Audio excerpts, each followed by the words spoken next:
Howdy everybody, this is Omar, your Audio Amigo, back with another Audio Amigo review for y'all. Personally, I kind of like it when a company takes a chance and does something that seemingly nobody asked for, that's completely different and very out of left field, and today's IEM is no exception to that. These, let's say, interesting looking little guys are the ddHiFi E13P Memory, a new semi-in-ear, semi-planar IEM from ddHiFi in collaboration with Moondrop, coming in at a price of $170 US, featuring a permanently attached USB C cable, an oddball shape, and a peculiar driver choice. What was ddHiFi thinking when they chose to make these? And is this an answer to a question that anybody is asking? Well, let's find out. First, a quick disclaimer. I purchased these at a discount from Linsol for review. I'm not being paid for this review, but because I could turn around and sell these if I wanted to, I've gone ahead and activated the paid promotion feature here on YouTube. I do these disclaimers because I believe in full transparency when there's potential bias besides my own personal tastes at play. Thank you very much to Linsol for the discount on this set, and thank you to all of you watching for your continued support. The unboxing experience here on the memory is pretty nice. You have a nice black and white waifu on the box, but inside you will find these inside of ddHiFi's stylish new CZ120 carrying case. You will also find 3 sets of Kiwi Ears Flex ear tips in a little bag, and a single set of ddHiFi's ST35 ear tips in small, which for me is useless. Why they don't give you a full set of their ST35 tips in different sizes is beyond me, but these are what comes attached to the IEMs when you get them. Speaking of the the CZ120 carrying case, it's very nice. It has little pockets here on the inside right there, and then little slots right here for you to put different things. It's got a nice sort of expando segment here. It's got 2 more pockets here for putting other things. It's rather nice. The leather is good. The zippers are classic ddHiFi quality with nice branded pulls. It's very nice. The only complaint I really have about it is this little bit down here where the leather segments meet. I feel like it could have been cleaned up a little bit more, but has a nice sort of retro cassette aesthetic to it. That bit is separate there in case you want to attach a carabiner or something. Same go for there on the back. It's no surprise to me that ddHiFi sells this set separately. There is no crush resistance to speak of, but it's very well made. For $170 US, the lack of a second full set of ear tips is a little difficult to swallow, and while this case is super nice, I still think we could have used a more comprehensive set of accessories, especially at this price. As far as the cable is concerned, seeing as this thing is permanently attached, this is going to be a big make-or-break moment for the memory. The cloth weave here is very high quality and is classic ddHiFi. It feels fantastic in the hands. It's smooth. It's very high quality. It's luxurious.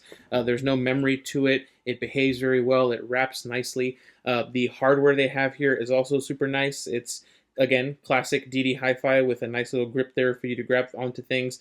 You can see the branding for the DAC chip they've put in here on there. Another nice touch is this strain relief actually lights up with different colors based on what it's doing. It will go green when it's decoding PCM, it will go red when it's doing direct stream digital, and it will glow blue when on standby. It's a very subtle glowing effect, and it has to be really rather dark to see it, but it's a nice feature. The Y-split here features a little microphone on there, which sounds like this. I suppose I need to get around to talking about Kiss Shot Acerola Orion Heart Underblade. I probably have a duty to do so. During the spring break between my 2nd and 3rd years as a high school student, I met her. It was a shocking meeting, and it was a catastrophic one. In any case, I must have had terrible luck. Of course, in the same way that I was unable to avoid that bad luck, even if I somehow had, I doubt someone else would have met that fate. It actually seems extremely irresponsible to talk about my bad luck here. Maybe I should just be upfront and say that it was my fault. In the end, I think it was a chain of events only made possible because I was me. It also features a play-pause button that worked well with all the phones that I tested it with. There is no chin slider, but that's because these are supposed to be worn sort of bullet style. There's a little strain relief right there on the end to help these last longer, seeing as these are non-detachable. Overall, I think this is a pretty nice cable, or at least it would be, if it weren't for the horrific microphonics that I experienced with this. I took this IEM out for a walk, and between the constant sound of the cables sliding on my shirt, there was also a very rhythmic thump, thump, thump sound that the cable made every time it hit my leg as I was walking. I had to roll up the cable and tuck the excess into my pocket to get that to go away. I haven't had that happen with any other sort of standard non-cloth IEM cable. This weave here transmits friction noise and other noise extremely, extremely easily. And while it is less noticeable when you're listening at higher volumes, at the volumes that I typically listen at, even outdoors, this was a big issue. I was able to mitigate these issues by putting these in my ears sort of ear hook style, but that kind of negates the whole design, and as you'll see in the comfort section, it's not exactly ideal for comfort. So yeah, cable, not exactly ideal for sort of on-the-go use. We looked at the cable, now let's go ahead and take a look at the earphones themselves. If I pull them up and I hold them sort of like that, you can see that they look like flatheads. That's because they are flatheads with a nozzle, which is the sort of point of ddHiFi and Moondrop's whole like semi-in-ear design. They're supposed to fit like bullet IEMs, but also flatheads at the same time. We'll talk about that later in the comfort section. These are full metal shells. Don't know if they're CNC machined or not. They kind of look it, but they also might be cast. I'm not 100% sure. You can see that the nozzles are metal and have a metal filter on them to protect the drivers from moisture or debris ingress. These are extremely well ventilated, as you can see. Not only do we have a vent here in the front volume of the driver, but we also have a slew of vents all around the periphery of the driver. All of that means no driver flex and no pressure buildup issues, so no real problems. You can see on the sort of front of the stems here, you have the ddHiFi and Memory branding with the left and right indicators. I like that one of them is sort of clear and one of them is sort of blackout. It's just easier to see, which I quite like. I already mentioned the sort of strain relief where the cable connects to the bottom here. Considering how sharp these angles are and the fact that these cables are not removable, that should go a long way to help these cables last longer. Being all metal, these should last a good long while. The build quality overall seems very sturdy. I would be careful with these cables. It is the weak point here. If this cable dies, the entire IEM dies. So just be careful with the cable if you're using these out and about. Time to take a look at these specifications, and these are pretty interesting considering the design. Drivability doesn't really matter. This has its own permanently attached USB C dongle DAC, so no real worries in terms of impedance or drivability or anything really. I've been calling this driver a semi-planar, but that's not really the common term. Most people tend to call these flat planars or ring planars. These are not true planar drivers and are sort of a hybrid between the dynamic driver design and a planar driver design. That's why this video is not a planar project video. It's why videos that feature those 6mm ring planars are not planar project videos either. This 13mm flat planar driver is honestly more like a dynamic driver that went to planar college. So we'll talk about the performance of that a little bit later. I did my best to weigh these shells without the cable attached. I got a combined weight of 7 grams, which is 3.5 grams per ear, so essentially nothing. The whole kit weighs in at 28 grams, which is lighter than some IEM shells, so this is very clearly meant to be a on-the-go, everyday carry IEM. The nozzles here are just over 6mm wide at their widest point, and yeah, as I mentioned, this brings its own DAC, so besides that driver and the weights and nozzle measurements, there isn't too much to talk about here. Time now for the cool wall. While the memory might not have a ton going on, there is something kind of 1950s spaceship about this design overall that I kind of like. It is an interesting shape, but in terms of design and sort of looks, there's just not a whole lot going on here. There's no colors, no fine machined details, no interesting finish on the units. Nothing really for me to put my finger on and go, oh yeah, these look super cool. I feel like once you have them in ear, they just look like flatheads, which is nice for stealth reasons, but I feel like the novelty of the design gets lost once you're wearing them. So I'm going to put these in bland. The nicest thing I can say about these is when you're wearing them, they look like extremely elegant, semi-expensive flatheads, but that's not something super interesting in and of itself. Now let's see what the Council of Ladies will have to say about the ddHiFi memory here. And we're not off to a great start. This is a negative leaning verdict of 2 not pretties, 2 mez, and a single pretty from lady number 5. That somehow turns into a 2 to 3 verdict against compliments or comments for these. Not a whole lot of conversation starter potential from these either. Again, once they're in here, they just kind of look like flatheads. Looking at their thoughts, it looks like the shape is the main conversation point here. Unusual, utilitarian, 90s, but not in a bad way, and other simple but not necessarily positive comments here. I think ddHiFi's usual very clean, like industrial style worked a little bit against them here, but it still did all right with the Council of Ladies, all things considered. Okay, the comfort is where this semi-in-ear design really starts to matter, and it's also the point where things are going to really depend on your own personal ear shape. Personally speaking, I have never really been able to wear flatheads reliably. They always fall out of my ears. They're just rather large. The fact that these have sort of a flathead design but also a nozzle gave these a fighting chance. While I was walking around and sort of walking around the house, these did feel a little bit loose in my ears overall, but not in a bad or insecure way. They felt like bullet IEMs, honestly, just a little bit more stable. The rounded shape here kind of helped them sit in my ears a little bit better. And yeah, I did a full walk with these and they didn't fall out or slide out even once. They were fairly secure.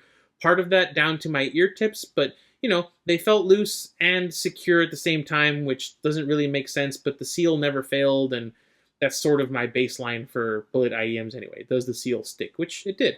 Wearing them ear hook style did make for a much more secure fit. It also drastically reduced the microphonics on these. However, this shape, worn sort of ear hook style, will cause this part here to butt up against the inside of your ear, and it's not the most ideal wearing pattern for these. I did do most of my audio testing in this configuration, as not only did they fit more securely, but it also drastically, you know, like I said, reduced the microphonics. I originally got these because I thought they would work amazingly for my wife. She can technically wear flatheads a whole lot easier than I can, and they did well at first, but these don't weigh anything, and the cable actually wears an appreciable amount more than the buds themselves. So what happened to her is any movement for this cable caused the cable to weigh them down and pull them out of her ears. And that happened more often than she would like. She did try the over-ear style, but it just did not work with her ear anatomy. Just having them worn over the ear style like this, just not a solution for her at all. So while these seemed like they would fit her ears super well, they just didn't work out as intended for my wife or I. Now, the reason I say they might work for you is because my wife and I are sort of on opposite ends of the ear size bell curve. She's over here on very small, and I'm over here on rather large. So if you're in this group in the middle that wears flatheads beautifully, these might work fantastically for you, even in sort of ear hook mode. Honestly, I'm going to tell you to go ahead and try to find a place that will let you trial these out, or a store with a good return policy, because I can't really give you much more information on how these are going to fit you. They worked decently well for me, and they didn't really work for my wife, but I think they can work better for more people with more normal ears, let's say. But we'll go ahead and start the audio segment of the review, starting with the bass. On the memory, the bass I feel is just barely boosted. The sub bass can rumble well, and the mid bass has some nice punchiness to it, but it's nothing too intense or crazy. La Bomba had decent bounciness to the bass, and while the lower notes had decent rumble and texture, I did come out wanting more out of the low end here on the memory.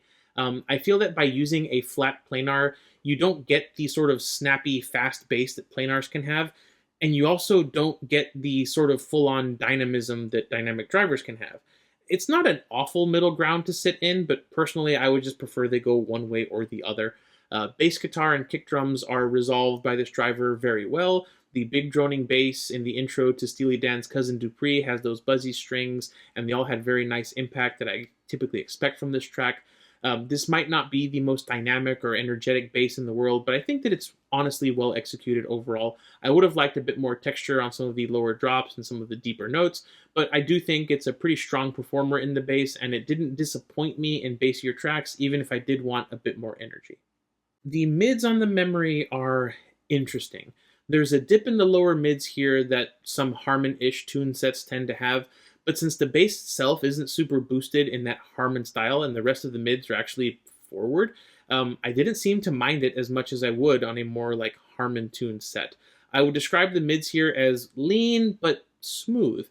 Queen's Don't Stop Me Now, for example, it might not have the warmth from the bass drum and the bass guitar that I typically prefer, but the track didn't sound lifeless like I think it can on some more Harmonish sets, and the vocals, the guitars, they all had really great tonality to them and no real masking. The layering was pretty decent.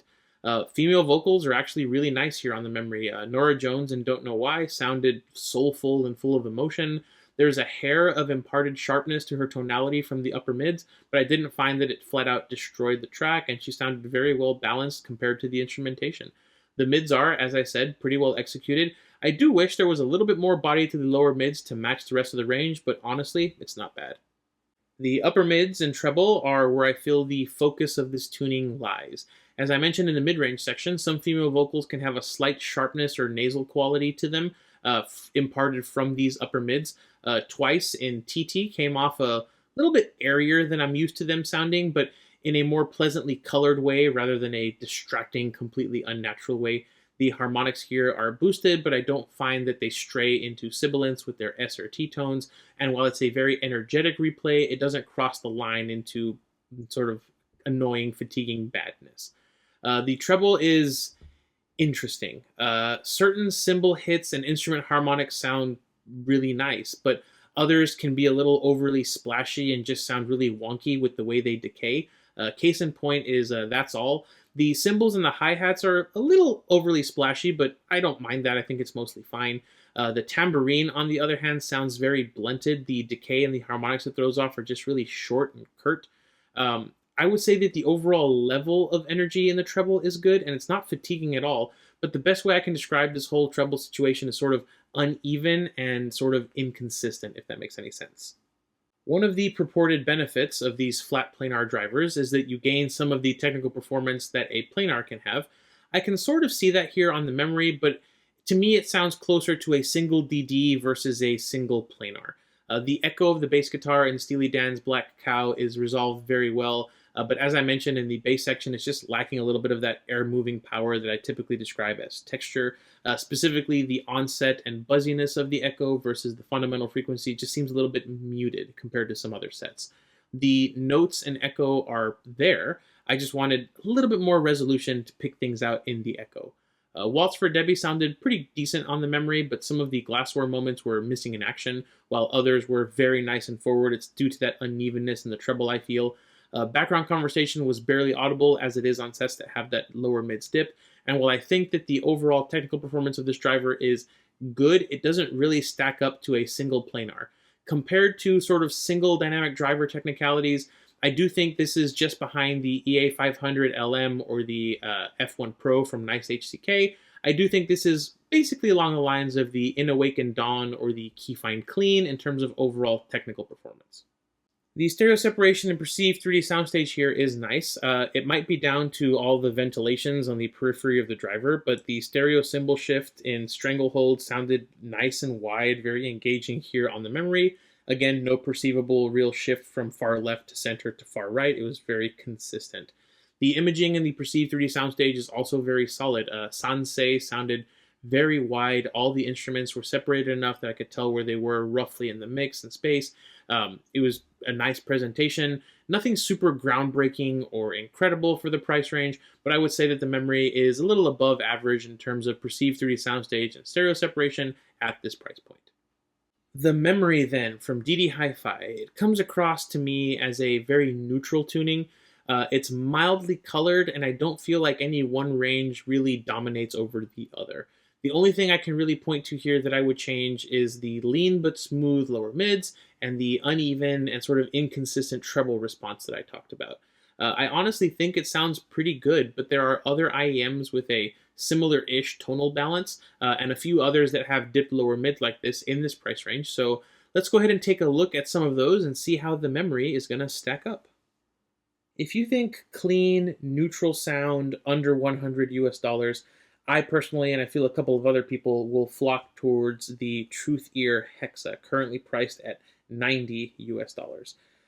If you're one of the people that thought that the Hexa was just too warm and bassy, then I think that the tonal balance on the memory might be right up your alley. It's generally lighter, cleaner, and leaner in sound than the Hexa, and thanks to some extra treble energy, the Hexa actually comes across sounding more V-shaped in my A-B comparisons because of that, if you can even believe that. If you don't mind a traditional IEM fit and you want a warmer, more dynamic, more V-shaped, more full-bodied sound, the Hexa at around half the price of this I think is a legit alternative. Again, these two sets don't really target the same audience. This is more of an on-the-go convenience thing. This is a more traditional IEM. But in terms of how neutral this was, I felt like I had to bring in the Hexa just because it's sort of the neutral standby under $100.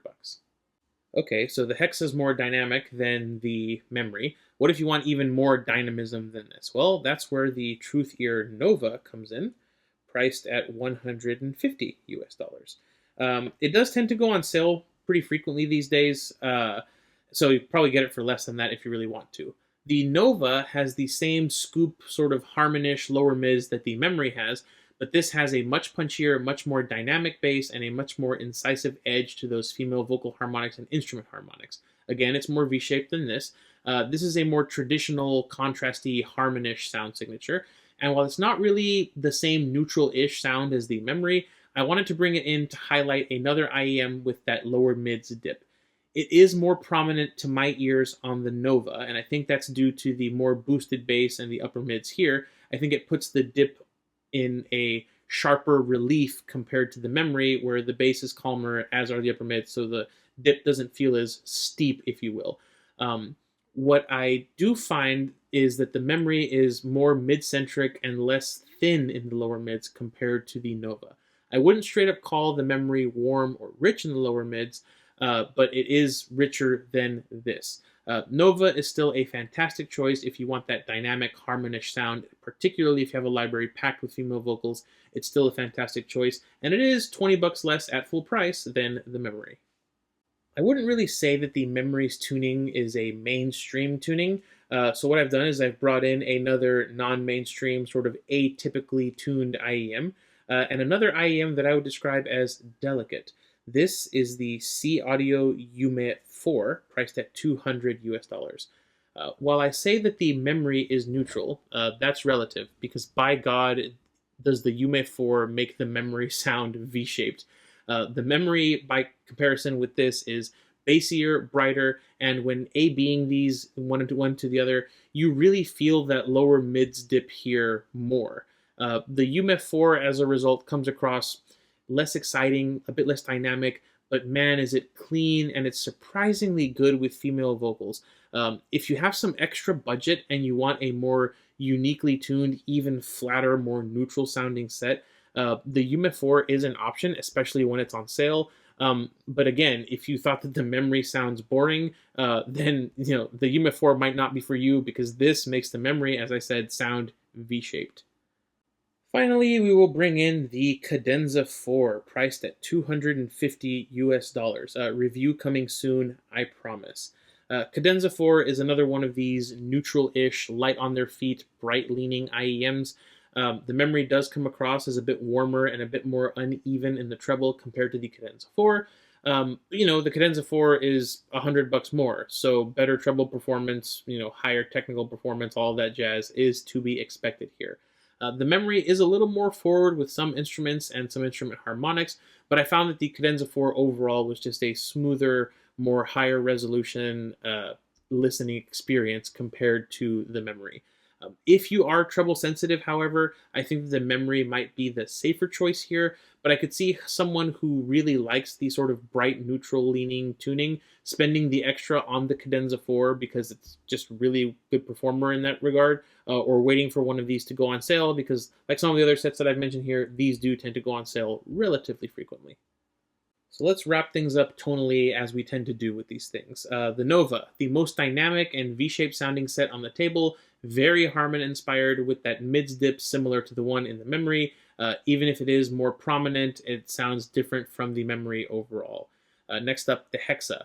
Compared to the memory, it's warmer, smoother in the treble, a bit more mid-centric, honestly, thanks to that extra richness in the lower mids. Still very nice, again, around half the cost-ish, depending on when you're shopping. Then you have the Cadenza 4, which is balanced similarly to the memory with its bright-leaning sort of neutral tilt. It is more technical, more resolute, smoother across the treble, just a better listening experience overall, but it is more money. Finally, you have the Yume IV, which again makes the memory and everything else here sound extremely V-shaped. It's very delicate, very smooth, it's very light on its feet. It does very well with female vocals. It doesn't have a whole lot of bass impact or rumble or anything, but it's just very clean sounding. Memory doesn't really fit any of these perfectly. It's sort of a blend of all of these sounds put together. And while something like the Cadenza 4 gets roughly close in terms of tonality, the memory is still a very unique IEM for some other reasons. But before I get any further ahead of myself, let's go ahead and bring up the Audio Amigo Arbitrary Rating Scale and figure out where we're going to put the memory. The memory has some unique qualities. The main things that differentiate it from the rest of the IEMs that I took a look at are the permanently attached cable, the built-in USB-C DAC, and the sort of semi-in-ear shape. Personally, I don't think that the memory is competing with any of the IEMs on this table because depending on who you are, the memory here will either seem extremely inconvenient and pointless or the most convenient thing in the world and something that you really want. The memory has what I feel is a limited target audience. You have to be looking for a USB-C sort of everyday carry IEM, and then you have to want one that's shaped like a flathead.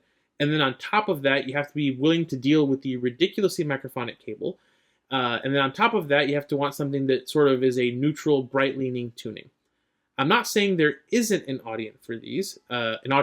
They sound pretty good, and they're built rather well, and they're uniquely tuned and designed. And I applaud ddHiFi for executing the memory very, very well. They had something in mind. They executed it. I just questioned what problem they were trying to solve when they designed it. What question does this answer is what I find myself asking. Compared to other bullet IEMs in this price range, I personally don't have any, but a lot of the final audio stuff is very premium, and those have detachable cables. So while I like the sort of gumption and moxie and style that the memory provides, I find it really difficult to recommend these to anybody besides their exact target audience. And for that reason, I think that these are going to go in the good tier. I genuinely like these, but I can't in good conscience see myself making them my daily driver. They just don't fit my personal use case. Maybe I should get some more premium bullet-style IEMs in this price range to really give them a fair shake, but just looking at the stuff from Final Audio, I think that I would prefer those to these, just A, the detachable cable, and B, other things of that nature. So, yeah, it's going to be a bit of a difficult sell for me personally. That's a rather good segue into my recommendation section. I'm not going to tell you who shouldn't buy the memory, because the fact of the matter is the memory is sort of laser focused on a single target audience. If you're the type of person who doesn't want to carry around a dongle, doesn't want to carry around a player, can wear flatheads in your ears relatively well, and you want a well-built, nice-sounding set of IEMs that look and fit like flatheads, but actually feel like bullet IEMs, then the ddHiFi memory is exactly what you're looking for. I want to make it very clear that if this is what you've been looking for in an IEM, if you saw this and went, oh my god, this would be perfect for me, then this will 100% fill that gaping hole in your heart beautifully. The execution of the idea is great. It's just that I feel the idea in general is, like I said, the answer to a question that I don't think that many people are actually asking. But maybe I'm wrong. Maybe the convenience and build quality here will have these selling like absolute hotcakes. These are very easy to like. They do have a sort of endearing quality to them.